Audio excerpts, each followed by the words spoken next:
السلام علیکم. مجھے پروفیسر ڈاکٹر وقار حسین کاظمی کہتے ہیں. میں نیفرولوجسٹ ہوں اور پروفیسر آف نیفرولوجی، اور نیفرولوجی سے مراد گردے کی بیماری. تو آج جو موضوع ہے ہمارا بات کرنے کا وہ ہے ہائی بلڈ پریشر یا ہائپر ٹینشن، جس کو میڈیکل اصطلاح میں ہائپر ٹینشن کہتا ہے. ہائپر ٹینشن ایک بہت بڑا مسئلہ ہے ساری دنیا میں، صرف پاکستان میں نہیں. اور پاکستان، انڈیا، یہ جو ہمارا ساؤتھ ایسٹ ایشیا، اس میں فار سم ریزن بہت زیادہ ہے ہائی بلڈ پریشر. تو ہماری جو شرح ہے وہ ہائی بلڈ پریشر کی، وہ ویسٹرن ممالک سے بہت زیادہ ہے. ہائی بلڈ پریشر اور ساری دنیا میں جو ہے وہ ہائی بلڈ پریشر مشکل سے 50% لوگوں میں ڈائگنوز ہوتا ہے. اور عام طور سے یہ بیماری، یہ شرح ان لوگ جو 40-45 سال سے عمر سے زیادہ لوگ ہیں، ان میں تو تقریباً 50% لوگ جو ہیں وہ ہائی بلڈ پریشر کا شکار ہیں. اور جن لوگوں کا، جو لوگ علاج بھی کرتے ہیں، جو زیادہ تر تو علاج ہی نہیں کرتے، اور ہمارے جیسے ملک پاکستان، انڈیا، یہاں پہ تو غریب آدمی کی تو ایکسیس ٹو کیئر ہی نہیں ہے. وہ تو بیچارہ اسپتال اور ڈاکٹر کے پاس پہنچ نہیں جا سکتا.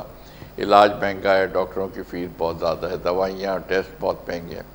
لیکن جو ڈیولپڈ ورلڈ میں جو لوگ علاج کراتے بھی ہیں اور جو باقاعدگی سے دوا کھا رہے ہوتے ہیں، وہ بھی خوش فہمی کا شکار ہی رہتے ہیں کہ ہم دوا کھا رہے ہیں، بلڈ پریشر کنٹرول ہوگا. لیکن اس میں اسٹڈیز ہیں جو کہ دکھاتی ہیں کہ تقریباً آدھے، یعنی 50% وہ لوگ جو ریگولرلی دوا کھا رہے ہوتے ہیں، وہ بھی بلڈ پریشر ان کا اچھا کنٹرول نہیں ہوتا. تو لہٰذا میسیج یہ دینا ہے کہ آپ صرف دوا ہی نہیں کھائیں، بلکہ اس کو ٹیسٹ بھی کرتے رہیں، چیک بھی کرتے رہیں کہ آپ دوا کھا رہے ہیں، جس ڈوز میں کھا رہے ہیں اس سے بلڈ پریشر کنٹرول میں ہے بھی یا نہیں. اب یہ دیکھتے ہیں کہ بلڈ پریشر کے کیا اثرات ہوتے ہیں جسم پہ. سب سے پہلا اس کا دماغ سے سٹارٹ کرتے ہیں. اوپر سے دماغ میں فالج کر سکتا ہے، انکنٹرول بلڈ پریشر فالج کا سبب بنتا ہے. نیچے اگر ہم ہارٹ پہ آ جائیں تو ہارٹ اٹیکس کی بہت کامن وجہ بلند فشار خون یا ہائپر ٹینشن ہے. اسی طرح سے اگر آپ گردے پہ آ جائیں تو گردہ فیل ہو جاتا ہے. گردے فیل ہونے کا یعنی ڈائبٹیز اور ہائی بلڈ پریشر جو ہے ساری دنیا میں سب سے 2 لیڈنگ کازز یہی ہیں، ڈائبٹیز اور ہائپر ٹینشن یا ہائی بلڈ پریشر.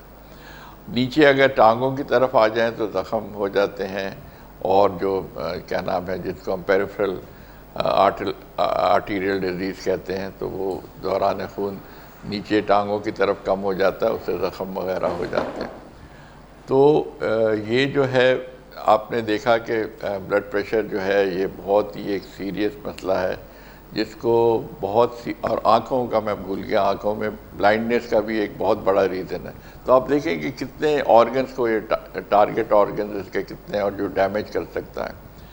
تو اس لیے بہت ضروری ہے کہ اس کو بلڈ پریشر کو تشخیص کیا جائے، اور جلدی تشخیص کیا جائے. اور خاص طور پہ وہ لوگ جو 40 سال کی عمر کے قریب پہنچ گئے ہیں، اور خاص طور وہ لوگ جن کی فیملی میں بھی ماں باپ کسی کو، وہ ضرور، اور انتظار نہ کریں اس چیز کا کہ کوئی علامت آئے گی تو میں بلڈ پریشر چیک کراؤں گا، مجھے تو کچھ ہے ہی نہیں. نہیں بھائی، یہ اس کو سائلنٹ کلر کہا گیا ہے بلڈ پریشر کی بیماری. کوئی بھی سمٹم نہیں ہوتا، یہ تو آپ کو خود ہی احساس ہونا چاہیے مجھے بلڈ پریشر تو نہیں ہے. اور ہم جو کیمپس لگاتے ہیں، اسکریننگ ٹیسٹ کرتے ہیں، یقین کریں بے شمار ایسے لوگ ہوتے ہیں جن کو ہم پہلی دفعہ بتا رہے ہوتے ہیں تمہیں بلڈ پریشر، وہ کہتے ہیں نہیں ہمیں تو کبھی ہوا ہی نہیں، نہ ہمیں کوئی سمٹم ہے، نہ کوئی ہمیں تکلیف ہے. تو بہرحال یہ بہت ضروری ہے، یہ بغیر سمٹم کے، زیادہ تر بغیر سمٹم کے ہوتا ہے. اب جو میرا کنسرن ہے ایز اے نیفرولوجسٹ وہ یہ ہے کہ ہائی بلڈ پریشر جو ہے بہت بڑا ریزن ہے کڈنی فیلئر کا. اور کڈنی فیلئر دیکھیں، بہت اگر جو لوگ چلے جاتے ہیں ایڈوانس کڈنی فیلئر میں، ان کے پاس صرف 2 ہی آپشن رہ جاتے ہیں، یا وہ ساری زندگی ڈائلسس پہ رہیں یا ٹرانسپلانٹ کرا لیں. دونوں آپشن آسان نہیں ہے. ڈائلسس بہت مہنگا علاج ہے، ہفتے میں 3 دفعہ آپ کو ہسپتال یا سینٹر جانا پڑتا ہے، ڈائلسس سینٹر. 4 گھنٹے ہر ہفتے میں 3 دفعہ آپ کو ڈائلسس کرانی پڑتی ہے.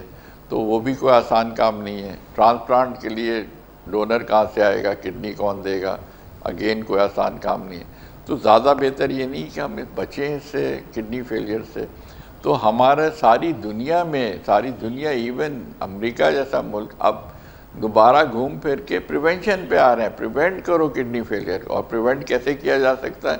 بلڈ پریشر کی تشخیص جلدی کریں، ارلی کریں، اور پھر یہ کہ اس کا علاج کریں، بر وقت علاج کریں اور مستقل علاج کریں اور اس کو چیک کرتے رہیں.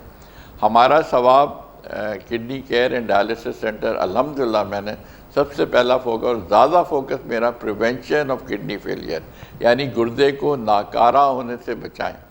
اور گردے کو ناکارہ ہونے کے لیے بچانے کے لیے ہائی بلڈ پریشر بہت بڑی ایک ریزن ہے جو کہ گردہ ناکارہ کر دیتا ہے. تو اگر اس کی ہر وہ آدمی جس کی فیملی میں بلڈ پریشر ہے، ہر وہ آدمی جو کہ مرد عورت جو 40 سال کی عمر کراس کر چکا ہے، اس کو اپنے ڈاکٹر کو جا کے چیک کرانا چاہیے کہ میرا بلڈ پریشر ٹھیک ہے، میرے گردے ٹھیک ہیں. سمپل یورین ٹیسٹ سے سمپل پتہ چل جاتا ہے. شروع سے ہی آپ اگر شروع میں ہی آپ ڈاکٹر کے پاس پہنچ جائیں اور ڈاکٹر تشخیص کر لے کہ آپ کو ہائی بلڈ پریشر ہے اور آپ کو دوا پہ رکھ دے، تو یقین کریں آپ اب اگلی ساری زندگی اپنے جو بھی 30-40 سال آپ کے زندگی کے اللہ تعالیٰ نے رکھے ہوں گے وہ آرام سے گزاریں گے. کڈنی فیلئر میں نہیں جائیں گے، بچت ہو جائے گی. اور چھوٹی سی ترکیب سے کہ یعنی آپ نے بر وقت دکھا لیا، چیک کرا لیا، دوا کی ضرورت تھی، دوا شروع کر دی، ساری زندگی گردے کو بچا کے رکھے. تو میں سمجھتا ہوں کہ یہ بہت بڑا اچیومنٹ ہوگا آپ کے لیے اور ہر آدمی کے لیے. اور یہی ہماری ہر ایک سے ریکویسٹ ہے، درخواست ہے کہ خدا را اپنا صحت کا خیال رکھیں، بلڈ پریشر تشخیص کرائیں جلدی اور اس کا بر وقت علاج کرائیں اور ہمیشہ دوا کھاتے رہیں اور کنٹرول میں رکھیں. بہت بہت شکریہ. السلام علیکم.